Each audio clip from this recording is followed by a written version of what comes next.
여러분 오늘 말씀을 듣기 전에 제목이 혹시 여러분에게 조금 거칠게 느껴지시는 분이 있으실 겁니다. 하나님의 자녀와 악마의 자녀. 이렇게 사람을 나눌 수 있을까? 또 이렇게 표현하는 것이 옳은가? 라는 느낌을 받으실 수도 있겠고, 설교를 들으시는 중에도 여러분이 이 말씀을 여러분 마음으로 이렇게 새기기가 쉽지 않으실 수도 있겠습니다.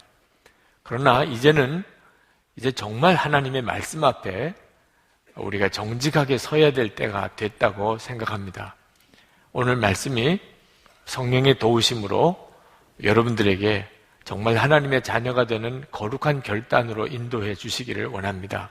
10절 말씀에 보면 하나님의 자녀와 악마의 자녀가 여기에서 환히 드러납니다 라고 기록하고 있습니다. 환히 드러난다는 거예요. 하나님의 자녀와 악마의 자녀가. 하나님의 자녀와 악마의 자녀가 있을 거라고 우리가 생각은 하지만 하나님의 자녀와 악마의 자녀가 환히 드러나는 것에 대해서는 아마 믿어지지 않으시는 분이 있으실 겁니다. 여러분은 여러분 주변 사람들을 볼 때 저 사람은 하나님의 자녀고 저 사람은 악마의 자녀고 이렇게 환히 구분이 되십니까? 어떤 때는 혼란스러울 때도 있잖아요. 교회 안에 있는 성도들도 세상 바깥에서 만나는 사람들도 하나님의 자녀인지 악마의 자녀인지 단정하기가 좀 어려워서 아주 애매하게 사람 보는 눈이 참 쉽지 않는 경험을 우리가 하고 있잖아요. 그런데 오늘 말씀해 보면 환히 구분해 드러난다는 겁니다. 정말 그럴까? 이렇게 사람을 나눠도 되는 걸까? 그리고 하나님의 자녀와 악마의 자녀라고 이렇게 극단적으로 표현되지 않는 그 중간에 있는 단계도 있지 않을까? 그리고 나는 그 중간에 있어. 이렇게 피해가고 싶은 사람도 아마 오늘 이 자리에 있으실 거예요. 나는 하나님의 자녀라고 단정적으로 말하기도 어렵고 그렇다고 나는 악마의 자녀도 아니야. 근데 오늘 말씀은 그런 점에서 우리를 심히 불편하게 합니다. 하나님의 자녀와 악마의 자녀 둘밖에 없다는 것이고 이 하나님의 자녀와 악마의 자녀는 너무나 분명하게 환히 구분되어 드러나고 있다는 겁니다. 그래서 너무나 우리가 쉽게 그 점을 구분할 수 있다는 거예요. 자, 그렇다면 여러분은 어떤 점에서 하나님의 자녀입니까? 아니라고 한다면 왜 악마의 자녀입니까? 기준이 궁금하죠. 네. 그렇게 환히 드러나는 뭔가 기준이 있을 거 아니겠습니까? 요한 사도가 그 기준에 대하여 우리에게 오늘 말씀을 하고 있습니다. 10절 말씀 하반절에 보면 곧 의를 행하지 않는 사람과 자기 형제 자매를 사랑하지 않는 사람은 누구나 하나님에게서 난 사람이 아닙니다 라고 말합니다. 의를 행하지 않는 사람과 은밀하게 죄를 짓고 부정한 일을 행하고 하는 사람들과 형제 자매를 사랑하지 않는 사람은 하나님의 자녀 아니고 악마의 자녀라는 겁니다. 혹시 여러분 중에 이 말씀을 받아들이기가 쉽지 않은 사람이 있으실 거예요. 왜? 그러면 나는 악마의 자녀라는 말이야? 이렇게 받아들일 수 있는 분들이 있겠기 때문입니다. 의를 행하며 살지 않았다고 생각되는 사람, 또 형제 자매를 용서하고 또 사랑하고 하지 못했다고 생각하는 사람들은 이 말씀이 걸리게 되죠. 그래서 아마 이 말씀에 대해서 할 말이 많을 수도 있습니다. 그렇지만 이것은 하나님의 말씀입니다. 하나님이 그렇게 말씀하셨어요. 그러니까 오늘 우리는 이 말씀 앞에 우리 자신을 그냥 정직하게 내세워야 하는 것입니다. 요한 사도는 단호하게 말합니다. 하나님의 자녀는 서로 사랑한다는 겁니다. 11절에 여러분이 처음부터 들은 소식은 이것이니 곧 우리가 서로 사랑해야 한다는 것입니다. 여러분, 의를 행하지 않는 것과 그리고 형제를 사랑하지 않는 것은 사실은 같은 뿌리에서 나온 겁니다. 우리가 이렇게 구분해서 표현은 했습니다만 은밀히 죄를 짓고 사는 것과 형제를 미워하고 용서하지 않고 사랑하지 않는 것은 사실은 한 뿌리에서 나왔어요. 악마입니다. 악마가 그렇게 하고 있는 거예요. 계속해서 우리로 하여금 죄를 짓게 만들고 부정한 일을 하게 하고 의롭지 못하게 살게 하고 그리고 미워하고 다투고 용서하지 않게 만드는 일을 합니다. 요한 사도는 이 예를 들기를 의롭지 못한 사람과 형제를 미워하는 사람, 사랑하지 않는 사람이 사실 악마에게서부터 그 뿌리가 나왔다고 하는 것을 가인이라고 하는 사람을 예를 들어서 설명합니다. 12절에 우리는 가인과 같은 사람이 되지 말아야 합니다. 그는 악한 자에게 속한 사람이어서 자기 동생을 쳐 죽였습니다. 가인이 동생을 죽인 사람, 최초의 살인자입니다. 동생을 죽였다면 무슨 이유가 있을 거 아니겠어요? 아무 이유 없이 동생을 죽였겠습니까? 도대체 가인은 왜 동생을 죽였죠? 12절 하반절에 무엇 때문에 그는 동생을 쳐 죽였습니까? 그가 한 일은 악했는데 동생이 한 일은 의로웠기 때문입니다. 다시 말하면 하나님께 제사를 드리는데 하나님이 시킨 대로 가인은 제사를 드리지 않아서 하나님이 가인의 제사는 받지 않으셨고 아벨은 하나님이 시킨 대로 제사를 드려서 하나님이 아벨의 제사는 받으셨습니다. 아벨은 형 가인에게 아무런 잘못한 일을 한 게 없어요. 형 것을 뺏어갔거나 형에게 무슨 나쁜 말을 했거나 형을 화나게 했거나 그런 행동이 없습니다. 그저 하나님께 제사를 바로 잘 드린 것밖에 없어요. 그런데 가인은 그런 아벨이 미운 거예요. 시기 질투 때문에. 하나님이 가인의 제사를 받지 않으시고 아벨 동생의 제사는 받으신 것이 막 마음으로부터 무서운 질투심이 일어난 거죠. 꼭 뭘 잘못해서 미움을 당하는 것은 아니라는 것을 우리가 세상 살면서 경험하잖아요. 꼭 뭘 잘못해서 미움을 사는 건 아니라는 겁니다. 왜 이런가? 가인이 마귀에게, 악마에게 속한 사람이기 때문이라는 겁니다. 그래서 의인을 보면 미워요. 남이 올바르게 잘하는 거 보면 질투심이 생겨요. 그리고 결국은 돌로 쳐서 죽여버립니다. 여러분, 우리가 이 세상에서 이렇게 성도가 대우받을 때도 있습니다. 나는 의롭게 살았는데 그것 때문에 미움을 당하는 경우가 있어요.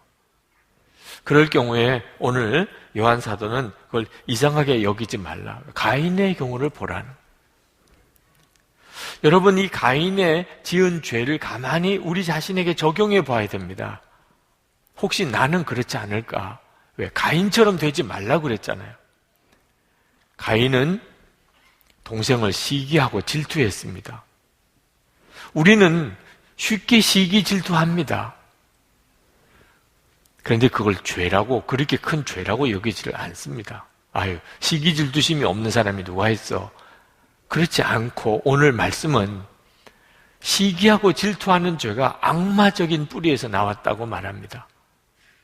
그러므로 여러분이 혹시 누구에게 대해서 시기하고 질투하는 마음이 있으면 심각하게 생각하셔야 합니다. 저는 설교에 대해서 열등감이 굉장히 컸었습니다. 말도 언변도 그런 데다가 또 저 부산에서 자랐기 때문에 사투리도 쓰고 특히 성격이 내성적인 성격이라 사람들 앞에 그렇게 나서는 일이 굉장히 저 자신에 대해서 열등감이 심했었습니다. 그때는 설교 잘하시는 목사님이 은혜가 되는 게 아니고 화가 나는 거예요. 왜 저분은 저렇게 말을 잘하냐 말입니다. 꼭 누가 잘못해서 그를 미워하는 게 아니더라니까요. 어느 연합집회 때 저도 설교를 맡아서 갔는데 그런데 여러 목사님이 이제 설교를 이어서 하십니다. 근데 그때 제 마음속에 제 앞에서 설교하시는 분, 제 뒤에서 설교하시는 분이 설교에 죽을 쓰면 좋겠다. 이런 생각이 제 마음속에서 일어나는 거예요. 왜?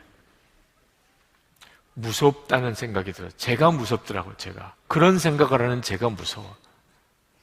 그래서 그 시간부터 금식에 들어갔습니다.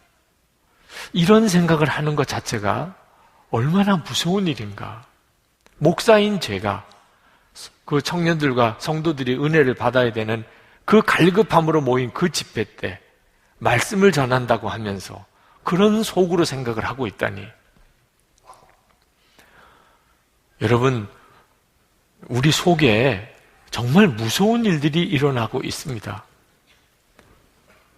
우리는 큰 죄, 작은 죄를 구분해요. 그래서 작은 죄는 어쩔 수 없이 지어도 되는 줄 압니다. 시기, 질투, 미워하고 용서하지 못하고 이런 것들은 어쩔 수 없는 일이라고 생각합니다. 그런데 오늘 말씀을 정확히 보셔야 돼요. 그가 악마의 자녀라고 하는 증거라는 겁니다. 우리가 주님 앞에 서 보면 그러면 질투하는 것과 시기하는 것과 용서하지 못한 것과 미워하는 것이 얼마나 큰 죄라고 하는 것을 알게 됩니다. 그래서 어떤 분이 기독교에서 사랑이 빠지면 그는 이슬람교보다 더 무서운 율법 종교가 된다는 것. 어떤 분은 이단 하는데 사랑이 없는 교회와 성도가 가장 큰 이단이라고도 했습니다. 이 시간 여러분 자신을 한번 돌아봐야 돼요. 은밀한 죄에 이제는 청산했고 이제는 나는 정말 형제를 사랑하는 사람인가? 죄 어쩔 수 없이 짓는 거 아닙니다. 악마의 자녀니까 짓는 거예요. 형제를 사랑하지 못하는 것은 그가 구원받지 못했다는 증거입니다. 세상은 우리를 이유 없이 미워합니다. 의인을 미워하는 것이 그가 악마의 자녀라는 뜻입니다. 그러나 세상은 그렇게 우리를 미워하지만 우리는 죄인도 사랑합니다. 우리는 구원받은 하나님의 자녀니까. 14절 말씀을 봅시다. 우리가 이미 죽음에서 생명으로 옮겨갔다는 것을 우리는 압니다. 이것을 아는 것은 우리가 형제자매를 사랑하기 때문입니다. 사랑하지 않는 사람은 죽음에 머물러 있습니다. 여러분은 정말 형제자매를 사랑하는 사람입니까? 그러면 여러분이 구원받은 사람입니다. 여러분은 이제 사망에서 생명으로 옮겨진 사람이에요. 그런데 아직도 미운 사람이 있습니까? 그럼 여러분은 여전히 죽음에 머물러 있습니다. 세상은 죄를 지으면 감옥에 가둡니다. 그러나 미워하거나 용서하지 않았거나 시기 질투하거나 이런 죄 때문에 감옥에 가두는 경우는 없습니다. 그 말은 그런 건 죄도 아니라 그 말. 세상 기준으로 보면. 그러나 하나님은 그렇지 않습니다. 하나님은 우리가 무슨 살인을 했거나 도적질을 했거나 이런 죄만 죄로 여기지 않으시고 시기 질투하고 미워하고 용서하지 않고 사랑하지 않는 것을 다 심각한 죄로 여기시고 그리고 우리를 심판하시고 지옥으로 보냅니다. 15절 말씀을 봅시다. 자기 형제 자매를 미워하는 사람은 누구나 살인하는 사람입니다. 살인하는 사람은 누구나 그 속에 영원한 생명이 머물러 있지 않다는 것을 여러분은 압니다. 자, 여러분 이제 미워하는 사람, 예수 믿으셨기 때문에 미워하는 사람 없지요? 있으세요? 아직도 미워하는 사람 있으세요? 어떻게 하려고 그러세요? 정말 걱정되네.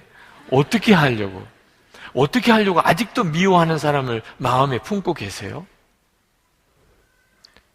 오늘 주님이 주시는 말씀이 여러분을 심히 불편하게 하더라도 이것이 진짜 말씀 그대로인가에 여러분이 주목하셔서 말씀을 보시기를 바랍니다.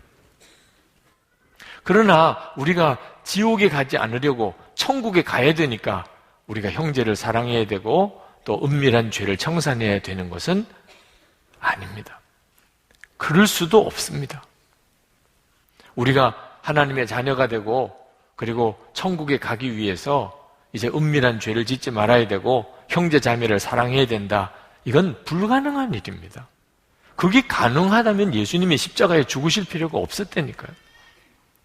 그러면 무슨 이야기죠? 여러분이 예수님을 믿었다고 하면서 은밀한 죄가 해결이 안 되고 여전히 미운 사람이 해결이 안 되고 용서가 안 된다면 여러분은 예수님을 바로 믿고 있는 게 아니라는 겁니다.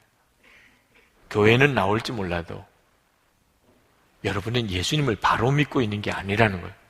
그러니까 은밀한 죄가 청산이 안 되고 미움이 해결이 안 되면 다시 예수 믿는 복음 앞에 서야 된다는 겁니다. 전도해달라고 하셔야 된다는 거예요. 나 전도 좀 해줘요. 아니, 교회 다니시잖아요. 그런데 제가 아직도 죄가 해결이 안 되고 제가 마음의 미움이 해결이 안 됩니다. 저 전도 좀 해줘요. 1:1 양육을 다시 좀 받고 싶습니다. 그렇게 하셔야 된다는 거예요. 예수를 믿어도 죄 짓고 예수를 믿어도 누구 미워하고 싸우고 다투고 이럴 수가 없어요. 예수를 여러분이 바로 믿으시게 되면 이제는 죄 지으라고 해도 안 짓고 그리고 누구를 미워하고 용서치 못하는 일은 이제는 없어집니다. 사랑하게 됩니다. 변화되게 돼 있어요. 16절을 보실까요? 그리스도께서 우리를 위하여 자기 목숨을 버리셨습니다. 이것으로 우리가 사랑을 알게 되었습니다. 그러므로 우리도 형제 자매를 위하여 목숨을 버리는 것이 마땅합니다. 여러분, 예수 그리스도께서 우리를 위하여, 더 정확하게 말하면 나를 위하여, 여러분을 위하여 목숨을 버리셨어요. 우리가 그렇게 해서 구원받았고 하나님의 사랑을 받았습니다. 잘 명심해야 합니다. 예수님은 우리를 위해서 목숨을 버리셨어요. 한번 생각해 볼 필요가 있습니다. 얼마나 심각한 문제가 있길래 그러셨을까? 하나님이 이와 같은 방법을 쓰셔야만 우리를 구원하실 수 있는 건가? 어지간하면 하나님이 우리에게 하실 말씀이 있으신데 우리가 못 알아듣고 있다면 그러면 하나님이 좀 극단적인 방법을 쓰실 수도 있잖아요.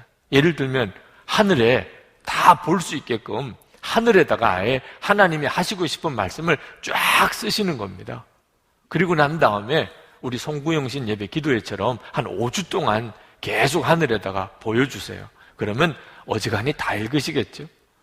밖에 나가면 보이니까 하늘에 쓰셨으니 하나님은 살아계시구나. 하늘에다가 글 쓰실 분이 하나님밖에 또 있으시겠어요? 그 정도쯤 하면 그냥 알아들을 수 있지 않겠어요? 하나님이 우리에게 무슨 하실 말씀이 있으시다면 그럼 좀 특별한 방법으로 우리에게 말씀하실 수도 있잖아요. 하나님이 우리가 죄를 짓는 것이 참 보기가 그러시다면 죄 지을 때마다 우리에게 벌 주시면 되잖아요. 무릎 꿇어, 손 들어 이렇게 하셔서 혼내시면 그러면 어지간히 깨달을 수도 있지 않겠어요? 그런데 하나님이 당신의 독생자를 우리에게 보내시고 십자가에 죽게 하셔야만 했다면 이런 정도쯤의 문제가 아니라는 걸 알 수가 있잖아요. 악마가 역사하기 때문에 악마가 우리로 하여금 은밀히 죄짓게 만들고 그리고 미워하고 용서하지 않고 싸우게 만들고 있기 때문이에요. 악마가 역사하기 때문에. 그리고 무서운 지옥이 있기 때문에. 하나님이 우리를 창조하셨는데 결국은 하나님은 우리를 지옥에 보내셔야만 한다 그 말입니다. 하나님께서 우리가 결코 지옥에 가지 않게 하기를 원하세요. 이것은 그저 우리가 하나님의 말씀을 좀 알아듣고 그저 죄 지으면 좀 매맞는 정도로 끝날 문제가 해결될 문제가 아니에요. 그래서 하나님께서 우리를 정말 죄에서 건지고 서로 사랑하며 살게 하나님 자녀답게 그렇게 살게 하려고 하나님께서 결정하신 유일한 방법, 그 방법밖에 없었기 때문에 하나님의 독생자를 이 땅에 보내시고 십자가에서 죽게 하신 겁니다. 여러분, 하나님께서 이처럼 우리를 구원하시려고 이 엄청난 일을 행하신 이유를 여러분은 이제는 깨달으셨습니까? 여러분은 여러분이 지옥에 갈 수밖에 없는 죄인이었음을 아십니까? 그렇게 사악한 자라는 사실에 대해서 여러분은 깨달으셨나요? 폴 워셔라고 하는 유명한 목사님이 계시죠. 그 목사님이 미국 오하이오주에 있는 어느 집회에서 설교를 하셨는데, 설교하시고 난 다음에 9살쯤 된 남자아이가 그냥 부들부들 떨면서 그냥 울면서 그러면서 앞으로 걸어 나오더래요. 그 아이에게 무언가가 일이 일어난 줄 알고 목사님이 강단 내려가셔서 그 아이를 붙잡고 너 왜 그러냐라고 그랬더니 그 아이가 목사님에게 목사님, 저같이 사악한 자도 용서받을 수 있겠습니까? 아니, 9살 된 아이가 무슨 죄를 지었길래 나 같은 사악한 자도 용서받을 수 있겠느냐고 그러길래 목사님께서 너가 무슨 죄를 지었느냐 그랬더니 엄마 말을 안 들었다는 거예요. 여러분, 이 이야기를 들으시고 오히려 그 아이가 귀엽다는 생각을 하시는 분도 있으실 거예요. 야, 참 귀엽다. 엄마 말 안 들은 것 때문에 목사님 앞에 나가서 나 같은 사악한 자도 구원받을 수 있겠느냐고 말하는 이 아이가 얼마나 사랑스러운. 그렇지가 않아요. 폴 오셔 목사님이 그날 성령께서 그 아이에게 역사하고 계시다는 것을 느끼셨다 그랬습니다. 그 아이를 통하여 그 자리에 있는 많은 사람들에게 말씀하시려고 하신다는 것도 아셨다 그래요. 여러분, 엄마 말 안 들은 이 아이의 죄, 그게 뭐 그렇게 대단해 보입니까? 아마 여러분 중에 그 이야기를 들으시고 그 아이에게 아유, 너가 무슨 사악한 죄라고 할 수 있겠어. 애들은 다 엄마 말 안 듣는 거지 뭐. 여러분 중에 그렇게 생각하실 분들이 많으실 거예요. 그러나 여러분 아셔야 돼요. 엄마 말 안 듣는 이 9살 된 아이의 그 죄가 지옥 갈 죄예요. 지옥은 무슨 엄청난 죄를 지어야 가는 겁니까?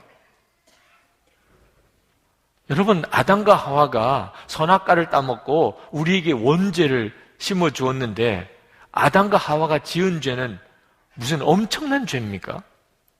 하나님이 따먹지 말라고 한 선악과를 따먹은 불순종이에요.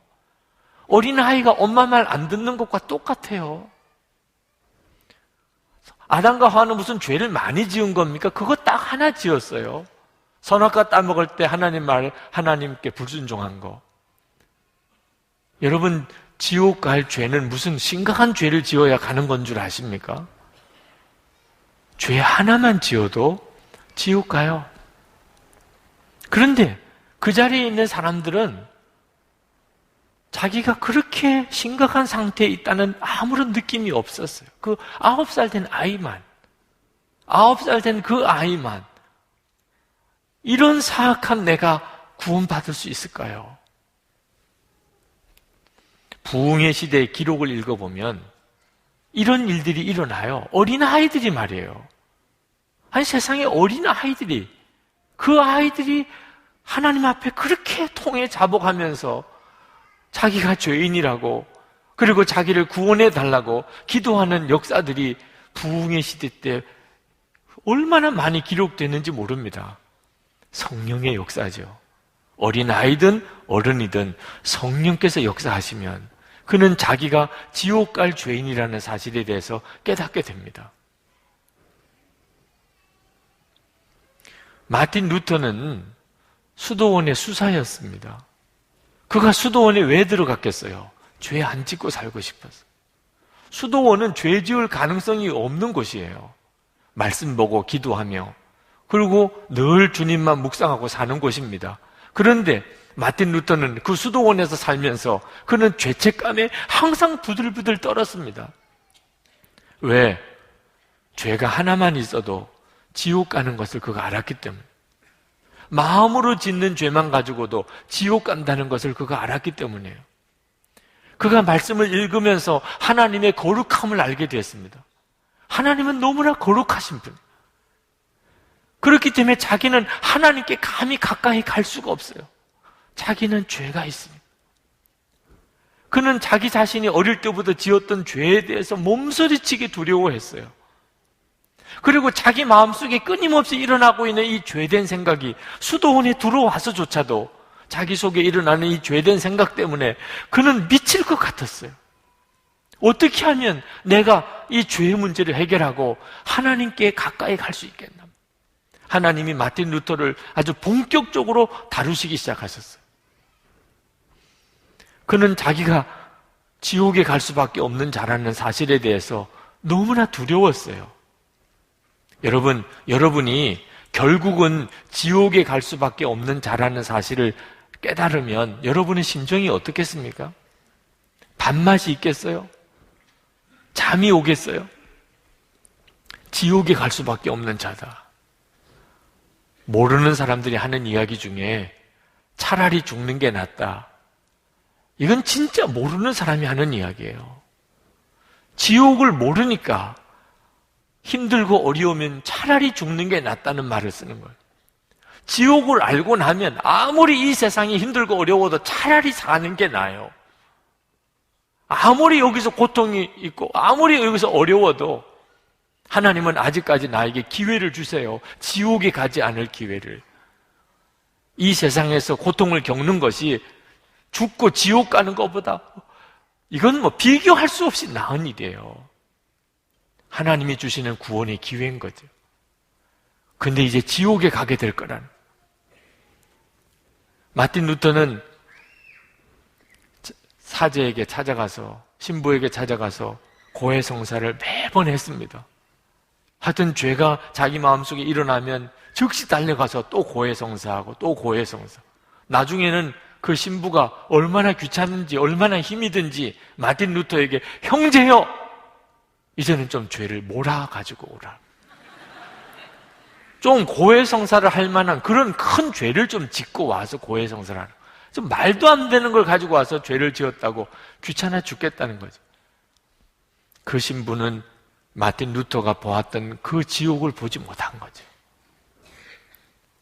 마틴 루터가 그렇게 지옥의 고통을 겪다가 비로소 하나님의 말씀을 통하여 예수 그리스도가 이미 우리 죄를 지시고 십자가에 죽으셨고 우리는 그것을 믿기만 하면 모든 죄에서 용서받는 구원의 길이 열렸다는 사실을 비로소 깨닫게 된 거예요.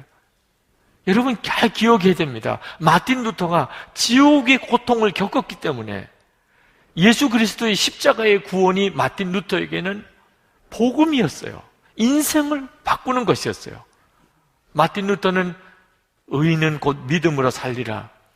유명한 선언을 했습니다. 성경에 있는 내용이에요. 이신칭이 믿음으로 우리는 구원받는다. 유명한 기독교의 교리죠. 그리고 그 구원에 대한 감격이 얼마나 컸는지 상상이 안 되는 일을 그는 해냈습니다. 종교개혁이죠. 그때 당시에 캐톨릭 교회를 개혁한다는 건 이건 있을 수가 없는 일 같았는데 해냅니다. 성령의 강력한 역사들. 그러나 요즘 우리는 그냥 적당하게 살고 죄 짓고 살고 미워하고 살고 싸우고 살고 그러면서도 예수님을 믿기만 하면 구원받는다. 이신칭이 믿음으로 구원받는다고 하는 이 교리를 우리가 붙들고 있다고 생각해요. 이건 말이 안 되는, 마틴 루터가 와서 보면 이건 정말 그 말이 아니라고 할 거예요, 마틴 루터는. 우리가 믿음으로 구원받는다는 건 그런 말이 아니라 적당하게 죄 짓고 싸우고 미워하고 그러고도 예수를 믿으면 구원받는다. 그 말이 아니라고 말이에요. 내가 지옥에 갈 수밖에 없는 바로 그 자인 것을 내가 깨닫고 예수님이 나를 위해서 그 십자가에 끔찍한 고통을 당하시고 모든 죄를 지셨기에 내가 그것을 믿으면 구원받는다. 그 다음부터는 나는 죄 짓고 싶은 생각도 없어지고 이제는 용서 못할 사람, 사랑 못할 사람이 없어지는 사람이 되는 것이 그게 믿음으로 구원받는 것이다. 이 시간에 여러분의 영적인 상태를 한번 점검해 보셔야 합니다. 여러분은 정말 성령에 의하여 예수를 믿는 사람입니까? 그렇다면 여러분 안에 증거가 있게 돼 있어요.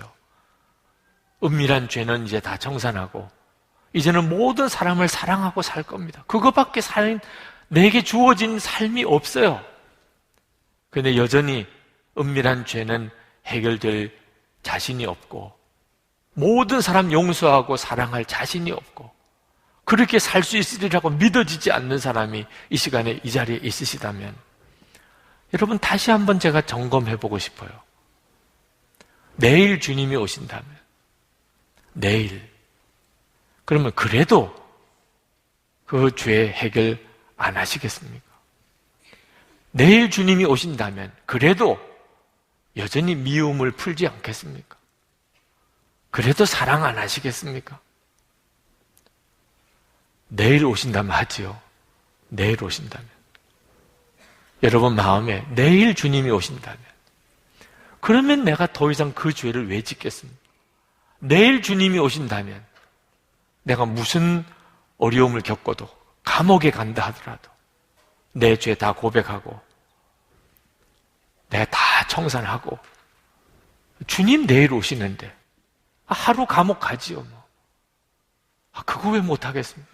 내일 주님 오신다면 내가 누구를 미워하고 누구랑 싸우겠어요? 그냥 다 용서하고 다 사랑하지요. 만약에 여러분이 진심으로 내일 주님 오신다면 그러면 내가 죄 청산하고 내가 사랑할 것이라고 그렇게 생각이 드신다면 여러분에게 하나님의 씨는 있는 겁니다.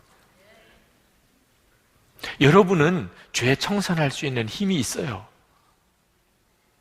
사람을 사랑할 수 있는 힘이 있어요. 이미 여러분 안에 하나님의 씨가 있어요. 우리 주님은 언제 오실지 모르게 우리에게 오십니다. 내일 오실 수 있어요. 여러분이 주님께로 가실지 주님이 오실지 여러분 준비하고 살아야 하는 겁니다. 오늘의 양식에 실린 이야기입니다. 런던 템플교의 교인이었던 에밀 매틀러시, 그분은 식당을 경영하는데 그는 돈이 없는 많은 어려운 사람을 공짜로 밥을 먹이고 기독교 단체 또는 구제단체에서 와서 도와달라고 그러면 상당한 액수의 돈을 늘 기부하곤 하는 분으로 유명한 분이셨어요.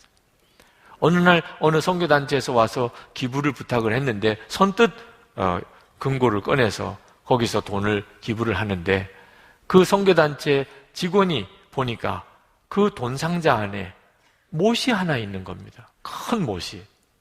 그래서 이게 무슨 못입니까? 라고 말했더니 한 15cm 되는 큰 대못을 꺼내면서 그 에밀 씨가 하는 이야기가 예수 그리스도께서 십자가에서 이런 못에 손과 발에 못이 박히고 그리고 나의 죄를 위하여 당신의 생명을 주셨다는 것을 내가 잊어버리지 않고 살기 위하여 내가 이 못을 돈 상자 안에 늘 두고 지냅니다.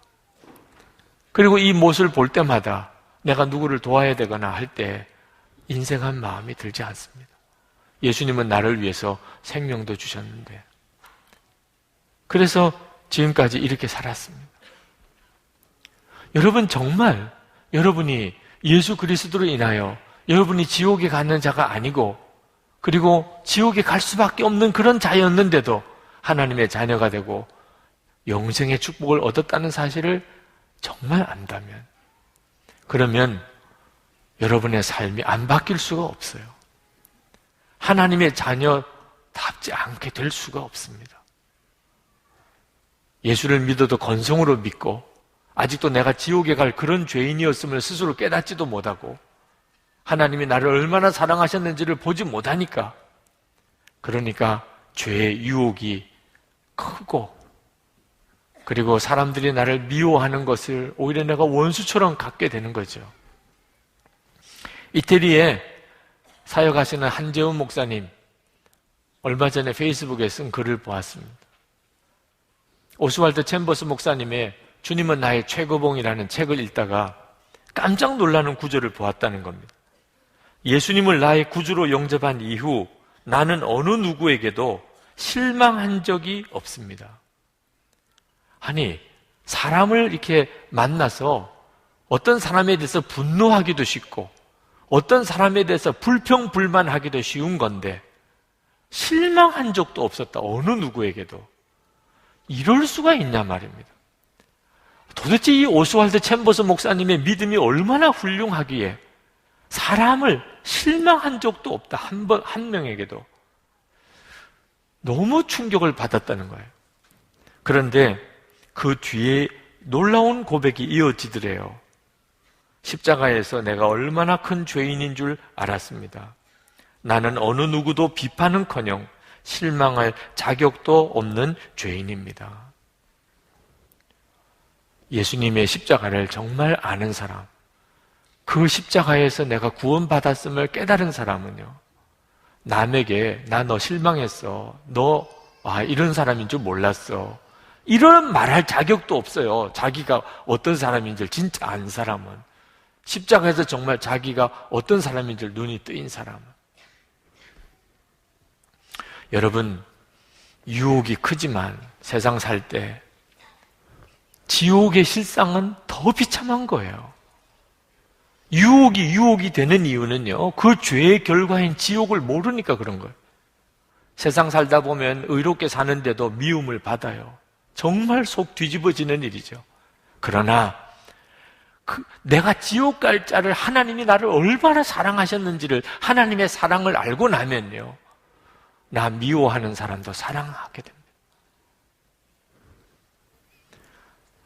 다른 사람, 멀리 있는 사람 전에 가족부터, 가까이 있는 교우들부터 정말 사랑해야 합니다. 지난 주간에 어느 목사님을 만났는데 젊은 목사님이세요. 부목사님이신데 쌍둥이를 낳으셨어요. 그 쌍둥이 때문에 많이 힘든 이야기를 하더라고요. 한 아이를 기르기도 어려운데 쌍둥이를 길러야 되니 목사님도 사모님도 쩔쩔매시는 이야기를 하시더라고요. 그러면서 자기가 쌍둥이 기르느라고 힘들어하는 것에 대해서 학교 선배이신 어느 성도님이 그걸 들으시고 전화를 하셨더래요. 전화하시면서 쌍둥이 낳은 이야기를 듣고는 자기 이야기를 잠깐 해주겠다고 하더래요. 그러면서 자기가 셋째 아이를 얻었었다는 거예요. 그런데 원치 않는 아이였어요. 아내가 셋째 아이를 임신했다는 사실을 듣고는 화가 나서 이제 또 아이를 낳아서 기른단 말이야. 먼저 두 아이를 길렀었기 때문에 아이를 낳아 기른다는 일이 얼마나 많은 시간과 정성이 들어가야 되고 피곤한 일인가 하는 것을 절실히 알았으니 정말 싫었대요. 너무 마음이 불편했대요. 아이가 태어나서 아니나 다를까 이거 얼마나 힘든지, 밤에 잠도 제대로 못 자고 아이에게 신경을 써야 되고 직장에서 일이 복잡하고 힘든 상황에서 집에 돌아오면 집에서 쉬지도 못하고, 그래서 그 아이를 보면 짜증만 나는 거야. 짜증만. 왜 이 아이를 우리가 낳아가지고 이렇게 힘드냐? 너는 왜 태어나서 이렇게 우리를 어렵게 하냐? 그런데 어느 날 그 아이가 그냥 자지러지게 우는 거예요. 밤에. 아무리 달래도 그치지를 않아요. 너무 심하게 우니까 갑자기 뭔가 소름 끼치는 생각이 들더래요. 그래서 그 아이를 빨리 이불에다가 싸서 그리고 들쳐 안고는 병원으로 막 내달렸습니다. 응급실로 가기 전에 그 아버지의 품에서 그 아이가 죽었어요. 자기 품에서 죽은 아이를 보면서 그렇게 눈물이 쏟아지더라는 거예요. 이렇게 얼마 살지 못하는 요 짧은 기간 동안 살았는데 아버지로부터 사랑 한 번 받지 못했다.